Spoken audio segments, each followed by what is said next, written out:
कामयाबी उसको नहीं।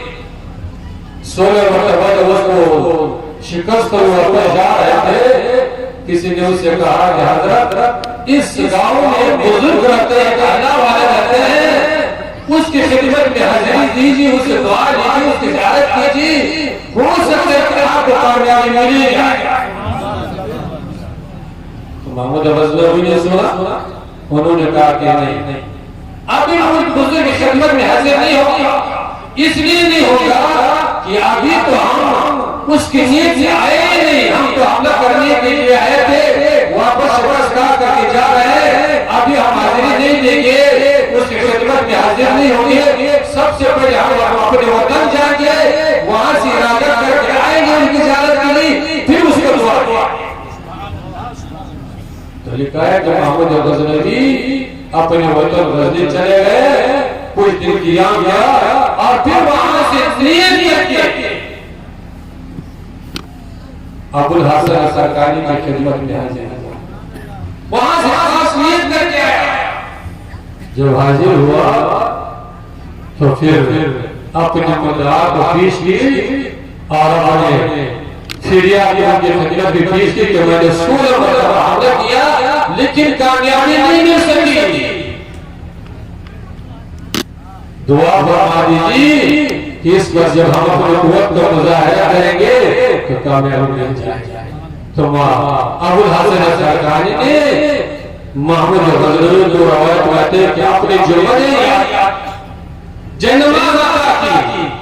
इसको साथ में लेकर जब शिकस्त का सामना करना पड़े, इसको विचार कर इसको पूरा नमाज पढ़ी, अल्लाह के बारगाह में दुआ कीजिए, इंशाअल्लाह कामयाबी नहीं आपको पकड़ नसीब।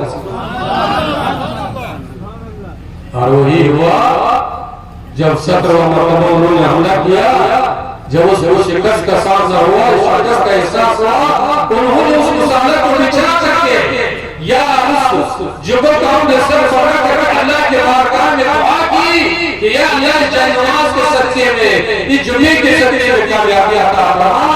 उस वक्त अल्लाह ने अपने बुजुर्गों को कामयाबी अता की, कुफार को शिकस्त नसीब।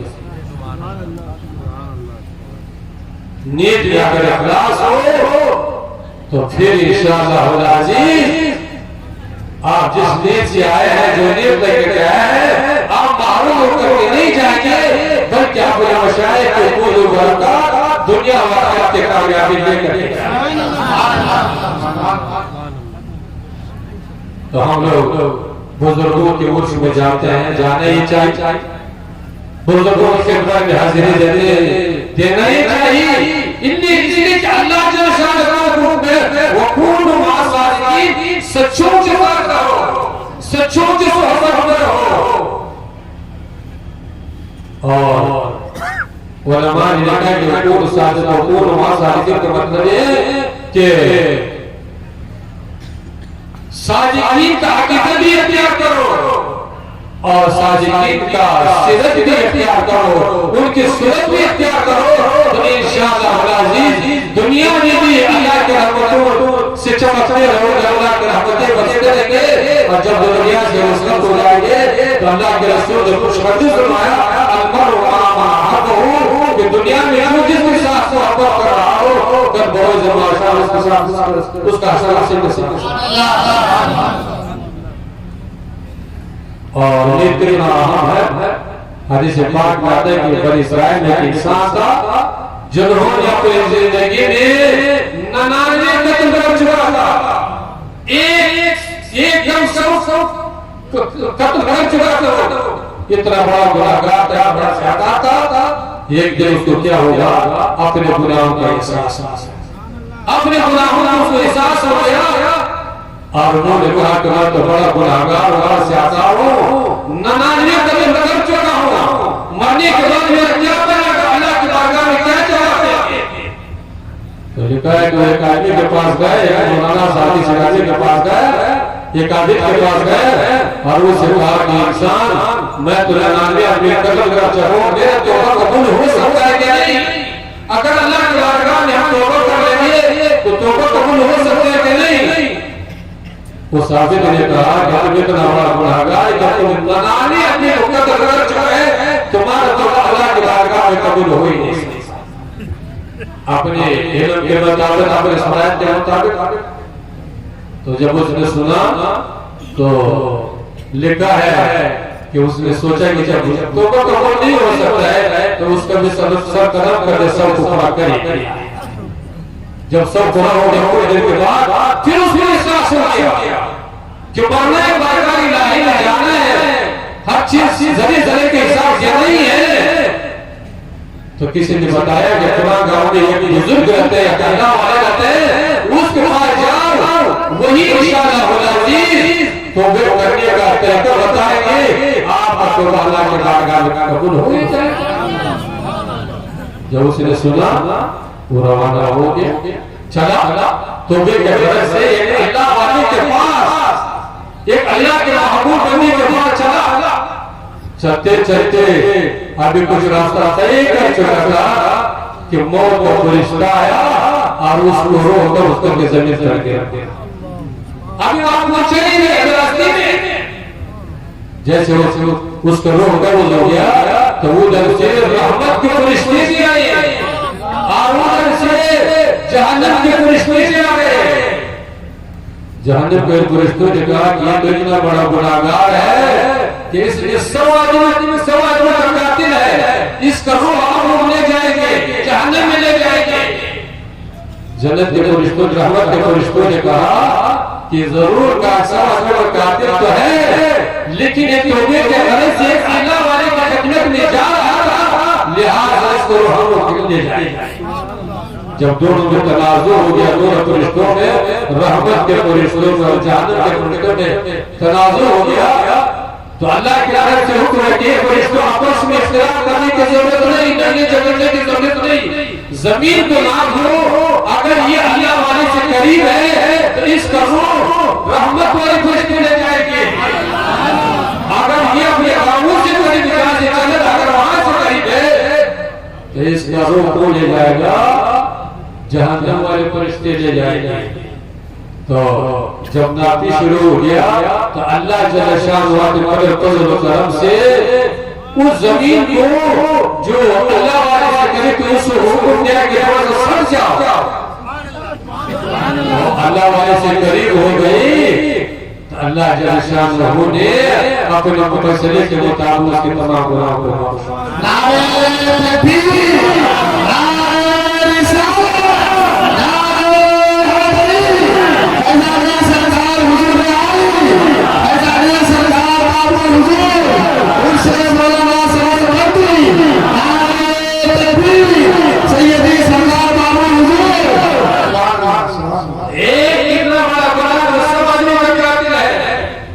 वो अगर अल्लाह वाले की खिदमत में तौबे के गरज से जाए, इस्लाह के गरज से जाए, जहन्नम से अपने आप को बचाने की गरज से जाए, अल्लाह जल्ल शान उसके गुनाह को माफ कर सकता है। आज अगर हम अल्लाह वाले की बारगाह में इस गरज से आए, इस नीयत से आए कि हम अल्लाह वाले की बारगाह में जाएंगे, मशाइख खाका में जाएंगे, ख्वाजा नवाज की बारगाह में जाएंगे, ताकि आप तौबा के नमाजी बन जाए, सच बोलने वाले बन जाए, सूद से तौबा करने वाले बन जाए, झूठ को छोड़ने वाले बन जाए। अगर इस नीयत से जाएंगे तो हमारा मुकीम और मुसलमान को यकीन होना चाहिए कि इंशाअल्लाह अगर यकीन लेकर के जाएंगे अल्लाह जल्ल शान महरूम नहीं फरमाएगा, बल्कि अल्लाह जल्ल शान आपके गुनाह को भी माफ करेगा, आपको तौबे बराबर करने की तौफीक देगा। लेकिन अफसोस ये करना पड़ता है कि हम लोग बुजुर्गों के खिदमत में जाते हैं और अपने इज्जत का इजहार करते हैं, लेकिन जिस मकसद के लिए जाना चाहिए उस मकसद से तो हम लोग जाते हैं। अगर जाते हुए यहाँ से जाते हुए तो इस गलत से जाते हैं कि ये काम हो जाए, वो काम हो जाए, तो तिजारत में बरकत हो जाए, कारोबार चले, यही नहीं करने जाते हैं। अब ये लेके करके जाए क्या वो ख्वाजा गरीब नवाज के बारगाह में जा रहे हैं, क्या लेकर के जाए, क्या बजाए, नमाजी बन जाए, नेक बन जाए, सालिह बन जाए, तो तो इंशाअल्लाह अजीज अगर यही नीयत लेकर जाए, हुजूर ने फरमाया क़यामत आमाल का दारोमदार नेकों पर है। जैसे नीयत लेकर जाएंगे ऐसे उसका रिजल्ट मिलेगा। अल्लाह के रसूल इरशाद फरमाते हैं ला यंज़ुरुल्लाहु इला सुवरिकुम व अजसादिकुम बल यंज़ुरुल्लाहु इला कुलूबिकुम। अल्लाह के रसूल इरशाद फरमाते हैं कि अल्लाह जल्ल शानहू तुम्हारे रसूल तुम्हारे जिस्मों को नहीं देखता, कितना गोरा है, इतना मोटा है, इतना लंबा है, इतना खूबसूरत है, इसको नहीं देखता है। बल यंज़ुरुल्लाहु इला कुलूबिकुम, बल्कि अल्लाह जल्ल शानहू तुम्हारे दिल को देखता है, तुम्हारे इखलास को देखता है, तुम्हारे मोहब्बत को देखता है, तुम्हारे दिल की जज्बे को देखता है। अगर तुम्हारे दिल में मोहब्बत है, मोहब्बत रसूल सल्लल्लाहु अलैहि वसल्लम आसमान के रसूल है, अल्लाह की नेक बंदों में मोहब्बत है, तो आपके चेहरे पर क्या होना चाहिए? सुन्नत रसूल जरूर होना चाहिए। अगर आपके दिल में मोहब्बत रसूल है, अल्लाह की नेक बंदों में मोहब्बत है, तो आपको क्या होना चाहिए? 5 वक्त नमाज़ी में होना चाहिए। आपको सब बोलने वाले होना चाहिए, आपको हराम से बचने वाले होना चाहिए। तो मुसलमानों आप लोग उस पाक में आए हो, अल्लाह सबके आने को कबूल फरमाए, सबके जाने को कबूल फरमाए, सबकी शिरकत को कबूल फरमाए। अल्लाह सबके नेक मुरादों को, नेक तमन्नाओं को, नेक मकसद को कबूल फरमाए। तो असल मकसद है कि हम लोग ऐसे मौके से फायदा उठाएं। ये उर्स मुनक्किद करने का मतलब ही क्या है? गोश बात नहीं, गोश खिलाना या गोश बात पाना ये मकसद नहीं। मकसद ये होता है कि जो अल्लाह वाले दुनिया से गुजर चुके हैं, जिन्होंने अपने शब रोज को अल्लाह की इताअत और बंदगी में जिक्र और अस्कार में बसर की, उसकी जिंदगी को सुनाया जाए, उसके तकवा और परहेज़गारी को सुनाया जाए, उसको बताया जाए, ताकि लोगों की दिल में जज्बा और शौक पैदा हो जाए और अपनी जिंदगी को क्या करे? उस अल्लाह वालों की जिंदगी के मुताबिक क्या करे? तो फिर इंशाअल्लाह यही उस मुनक्किद करना का असल मकसद ही है। और इस मकसद से जाना चाहिए। इसलिए आप लोग खानकाह में आए हो, सुभाग में आए हो, तो अपने अपना ख्याल रखिए, अपने अपना जिक्र और अस्कार में, नमाज में, तिलावत में, मस्जिद में और ऐसे महफिल में बैठ करके गुजारिए, ताकि क्या होगा? ये आपकी जिंदगी का एक बेहतरीन लम्हात है। ये क्या होता है? दुनिया के लिए काम आ जाए और कल बरोज़ महशर यही लम्हात आपके लिए बख्शिश का, कामयाबी का जरिया देता है। अगर आ गए गोश्त बात कर लिया, वहाँ सोया है तो वहाँ सोया है, तो वहाँ लेटा हुआ है तो वहाँ गपशप लगाया, वहाँ दुकान मार्केट में बैठे हुए हैं, तो फिर याद रखिए फिर बाद में जिंदगी के जो लम्हात गुजर जाए वो वापस आने वाले नहीं। बार बार गाते रहेंगे तो हाथ करने से कुछ मिलने वाला नहीं। आज हमारी जिंदगी की सेहत और तंदुरुस्ती थी, आज हमारी जिंदगी का इस्लाह की, अपने बुजुर्गों की सीरत और सूरत को क्या की, तो इंशाअल्लाह अज़ीज़ जितनी भी दुनिया की परेशानी सब चल रही है, जितने भी मुसलमानों पर हालात जालिम और जाबिर मुसल्लत है, अगर आज मुसलमान अपना इस्लाह करे, अपने जिंदगी को, बुजुर्गों को अल्लाह की नेक बंदों के मुताबिक क्या करे, तो इंशाअल्लाह जितने जालिम और जाबिर है सब अल्लाह ताला ने इसको नाबूद फरमाएगा। लेकिन शर्त ये है कि आज हम लोग क्या करें? अपनी जिंदगी का एहसास करें, इस्लाह करें, गुनाहों से बाज आए और अल्लाह के बारगाह में सच्ची तौबा करेंगे, इंशाअल्लाह अज़ीज़ तमाम दुनिया की परेशानी भी दूर हो जाएगी और मरने के बाद जितने मनाज़िल हैं वो भी अल्लाह के फज़ल और करम से आसान हो जाएंगे। अल्लाह जल्ल शानहू की बारगाह में दुआ है कि अल्लाह तबारक व तआला आपके और हमारे इस रोज़ पाक में, इस रबीउल अव्वल में हमारा आपकी शिरकत को कबूल फरमाए और खानकाह आलिया के मशाइख के दर्जात को बुलंद फरमाए। और हम तमाम हाजिर को अपने मशाइख के फैज़ व बरकत से मालामाल फरमाए।